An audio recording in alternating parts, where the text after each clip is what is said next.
Assalamualaikum warahmatullahi wabarakatuh. Nama saya Miftahul Ilmiah Wahda dengan NIM 21108010079 dari kelas Ekonomi Syariah C. Pada kesempatan kali ini, saya akan mempresentasikan makalah saya yang berjudul Ilmu Munasabah guna memenuhi tugas Ulumul Quran yang diampu oleh Ibu Siti Zahra SHI MSI. Berikut materi yang akan saya sampaikan. Yang pertama mengenai pengertian munasabah, yang kedua mengenai sejarah perkembangan pengetahuan munasabah, yang ketiga mengenai urgensi dan permasalahan ilmu munasabah, dan yang keempat mengenai macam-macam munasabah Al-Quran. Yang pertama, mengenai pengertian munasabah. Secara etimologi, menurut As-Suyuti, munasabah berarti al-musyakalah atau keserupaan dan al-muqarabah atau kedekatan. Sedangkan secara terminologi, ada beberapa pendapat yang dikemukakan oleh para ahli bahasa mengenai pengertian munasabah. Yang pertama, menurut Mana Al-Qotton, munasabah adalah sisi keterikatan antara beberapa ungkapan di dalam satu ayat, atau antara ayat pada beberapa ayat, atau antara surah di dalam Al-Quran. Yang kedua, menurut Ibnu Al-Arabi, munasabah adalah keterikatan ayat-ayat Al-Quran sehingga seolah-olah merupakan satu ungkapan yang mempunyai kesatuan makna dan keteraturan redaksi. Munasabah merupakan ilmu yang sangat agung. Jadi dapat disimpulkan bahwa munasabah adalah hubungan atau keterkaitan dan keserasian antara ayat-ayat Al-Quran. Yang kedua, mengenai sejarah perkembangan pengetahuan munasabah. Menurut Asy-Syahrabani, orang yang pertama kali memunculkan ilmu munasabah adalah Abu Bakar Ain-Nasaiburi, yaitu di Baghdad. Beliau menyatakannya kepada ulama di Baghdad disebabkan ketidaktahuan mereka tentang ilmu munasabah antara ayat-ayat Al-Quran. Dalam perkembangannya, munasabah meningkat menjadi salah satu cabang dari ilmu-ilmu Al-Quran. Ulama yang datang kemudian menyusun pembahasan munasabah secara khusus. Di antara kitab yang secara khusus membicarakan munasabah ialah kitab Al-Burhan fi Munasabah Tartib Suwal Al-Quran, susunan Ahmad Ibnu Ibrahim Al-Andalusi. Menurut pengarang Tafsir An-Nur, penulis yang membahas munasabah dengan sangat baik ialah Burhanuddin Al-Bikai dalam kitab Nasm Ad-Durar fi Tanasub Al-Ayat wa Al-Suwar. Yang ketiga, mengenai urgensi dan permasalahan ilmu munasabah. Kehadiran ilmu munasabah di kalangan mufasir masih dipersoalkan. Di antara mereka ada yang menolak keberadaan ilmu tersebut dan ada pula yang menerimanya. Hal tersebut disebabkan oleh esensi ilmu munasabah itu sendiri yang bersifat ijtihadi, yang mencerminkan adanya perbedaan kredibilitas ijtihad setiap mufasir dalam memahami Al-Quran melalui munasabah. Menurut As-Suyuti, ilmu munasabah adalah ilmu yang sangat penting dalam penafsiran Al-Quran. Ada 3 arti penting dari munasabah sebagai salah satu metode dalam memahami dan menafsirkan Al-Quran. Yang pertama, dari sisi balaghah, korelasi antara ayat dengan ayat menjadikan ayat-ayat Al-Quran utuh dan indah. Bila dipenggal, maka keserasian, kehalusan, dan keindahan kalimat yang teruntai di dalam setiap ayat akan menjadi hilang. Yang kedua, ilmu munasabah dapat memudahkan orang dalam memahami makna ayat atau surat. Tanpa memahami kaitan antara satu kalimat dengan kalimat berikutnya dalam satu ayat, atau kaitan antara satu ayat dengan ayat berikutnya, bisa saja seorang yang membaca Al-Quran tidak dapat menangkap keutuhan makna, bahkan dapat menimbulkan kesalahan dalam pemaknaan.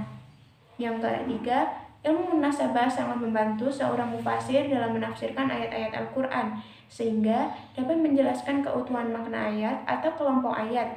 Selain itu juga dapat menjelaskan keserasian antara kalimat dengan kalimat dan ayat dengan ayat, bahkan antara surat dengan surat. Yang keempat, mengenai macam-macam munasabah Al-Quran, terbagi menjadi 2. Yang pertama, munasabah antar surat, terdiri atas pertama munasabah antar surat dengan surat sebelumnya. As-Suyuti menyimpulkan bahwa munasabah antar satu surat dengan surat sebelumnya berfungsi menerangkan atau menyempurnakan ungkapan pada surat sebelumnya. Sebagai contoh dalam surat Al-Fatihah ayat 6 yang berbunyi Ihdinas siratal mustaqim, yang artinya tunjukilah kami ke jalan yang lurus. Ayat ini berkorelasi dengan surat Al-Baqarah ayat 2 yang berbunyi Dzalikal kitabul la raiba fihi hudal lil muttaqin, yang artinya kitab Al-Quran ini tidak ada keraguan padanya, petunjuk bagi mereka yang bertakwa. Jadi dapat disimpulkan bahwa kedua surat ini saling berkesinambungan, yaitu seolah-olah ketika mereka memohon hidayah atau petunjuk ke jalan yang lurus, dikatakanlah kepada mereka petunjuk yang lurus yang engkau minta itu adalah Alkitab. Yang kedua, yaitu munasabah antara nama surah dengan isi atau tujuan turunnya. Nama-nama surah biasanya diambil dari suatu masalah pokok di dalam satu surah. Misalnya, Quran Surat Al-Baqarah yang berisi tentang kisah sapi betina yang mengandung inti pembicaraan, yaitu kekuasaan Tuhan membangkitkan orang mati. Dengan perkataan lain, tujuan surat ini adalah menyangkut kekuasaan Tuhan dan keimanan kepada hari kemudian. Yang ketiga, yaitu munasabah antara awal surat dengan akhir surat yang sama. Contoh munasabah ini terdapat dalam surat Al-Qasas yang bermula dengan menjelaskan perjuangan Nabi Musa dalam berhadapan dengan kekejaman Fir'aun. Atas perintah dan pertolongan Allah, Nabi Musa berhasil keluar dari Mesir dengan penuh tekanan. Dalam awal surat ini juga menjelaskan bahwa Nabi Musa tidak akan menolong orang yang kafir. Kemudian pada akhir surat, Allah menyampaikan kabar gembira kepada Nabi Muhammad yang menghadapi tekanan dari kaumnya dan janji Allah atas kemenangannya. Munasabah di sini terletak dari sisi kesamaan kondisi yang dihadapi oleh kedua nabi tersebut. Yang keempat, yaitu munasabah antara penutup suatu surat dengan awal surat berikutnya.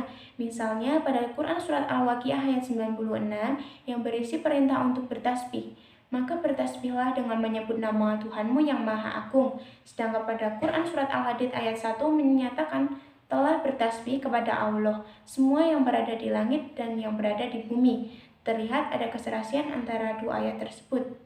Yang kelima, yaitu munasabah antara Fawati al-Suwar. Munasabah semacam ini khusus untuk tiap surat yang dimulai dengan Fawati al-Suwar. Contohnya seperti surat Qaf dan Yunus. Dalam surat ini banyak ditemukan secara berulang kata-kata yang mengandung huruf Qaf dan Ro. Pengulangan keduanya berkisar antara 50 sampai 200 kali sesuai dengan panjangnya surat. Begitu juga dalam surat-surat sepertinya. Oleh karena itu, surat Yus dimulai dengan alif lam ro dan surat Qaf dimulai dengan huruf Qaf. Yang kedua, munasabah antar ayat. Terdiri atas pertama, munasabah antar bagian-bagian suatu ayat. Munasabah macam ini sering berbentuk pola munasabah al-tadadat atau perlawanan seperti terlihat dalam surat Al-Hadid ayat 4. Terdapat kata yalicu yang berarti masuk dengan kata yahruju yang berarti keluar, serta kata yang zilu yang berarti turun dengan kata yahruju berarti naik. Terdapat korelasi perlawanan. Yang kedua, yaitu munasabah antara ayat pertama dengan ayat terakhir dalam satu surat. Misalnya, Quran Surat Al-Mu'minun ayat 1 dimulai dengan Qad aflahal mu'minun, yang artinya sesungguhnya beruntunglah orang-orang yang beriman. Kemudian di bagian akhir surat yaitu ayat 117 yang artinya sesungguhnya orang-orang kafir itu tidak beruntung. Pada awal surat Al-Mu'minun dijelaskan tentang sifat-sifat orang mukmin yang memperoleh kemenangan, sedangkan pada penutup surat dijelaskan tentang sifat orang kafir yang tidak memperoleh kemenangan. Korelasi ini dalam bentuk muqabalah atau pertentangan. Yang ketiga, yaitu munasabah antar ayat yang letaknya berdampingan. Munasabah antar ayat yang letaknya berdampingan sering terlihat dengan jelas, salah satunya menggunakan pula tafsir. Apabila satu ayat atau bagian ayat tertentu ditafsirkan maknanya oleh ayat atau bagian ayat di sampingnya. Sebagai contoh, kata mutakin pada surat Al-Baqarah ayat 2 ditafsirkan maknanya oleh ayat ketiga. Dengan demikian, orang yang bertakwa adalah orang yang mengimani hal-hal yang gaib, mengerjakan sholat, dan seterusnya. Yang keempat, yaitu munasabah antara suatu kelompok ayat dengan kelompok ayat di sampingnya dalam satu surat. Misalnya surat Al-Baqarah ayat 1-20 tentang beberapa kategori manusia ditinjau dari segi keimanannya. Ayat 1-5 berbicara tentang orang-orang yang bertakwa. Ayat berikutnya 6-7 berbicara tentang orang-orang kafir. Ayat selanjutnya 8-20 berbicara tentang orang-orang munafik. Yang kelima, yaitu munasabah antara fasilah atau pemisah dengan isi ayat. Jenis munasabah ini mengandung tujuan tertentu, di antaranya adalah menguatkan atau tamkim makna yang terkandung dalam suatu ayat. Contohnya dalam surat Al-Ahzab ayat 25. Dalam ayat ini Allah menghindarkan orang-orang mukmin dari peperangan, bukan karena lemah, melainkan karena Allah Maha Kuat dan Maha Perkasa. Jadi Adanya fasilah di antara kedua penggalan ayat di atas dimaksudkan agar pemahaman terhadap ayat tersebut menjadi lurus dan sempurna. Berikut beberapa referensi yang saya gunakan dalam makalah ini. Sekian yang dapat saya sampaikan, kurang lebihnya mohon dimaafkan. Wassalamualaikum warahmatullahi wabarakatuh.